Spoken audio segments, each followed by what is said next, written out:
ఓం నమో భగవతే వాసుదేవాయ. శ్రీ మహావిష్ణువుకి విష్ణు సహస్రనామాలలో శృంగి అనే నామం ఒకటి ఉంది. శృంగము అంటే కొమ్ము, కొండ శిఖరము, ఆధిపత్యము, గర్వము అనే అర్థాలు ఉన్నాయి.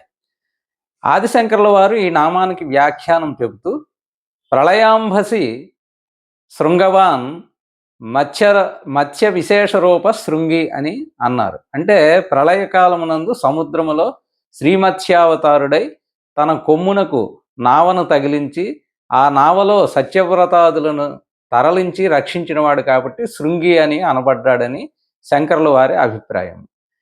అలాగే వరహావతారంలో పాతాళాంతర్గతమైన భూమిని తన కొమ్ములపై లేపి ఉద్ధరించాడు కాబట్టి కూడా అతడు శృంగి అని అనబడ్డాడు.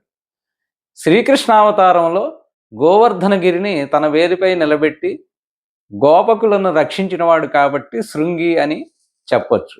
అలాగే శృ అనే ధాతువుకు బాధించడము, హింసించడము, చంపడము అనే అర్థాలు ఉన్నాయి. ఈ అర్థంలో తన యొక్క భక్తులకు పునర్జన్మ అనే భయాన్ని తొలగించేవాడు కాబట్టి పరమాత్మని శృంగి అని అనడం కూడా జరిగిందని మనం చెప్పుకోవచ్చు. స్వస్తి.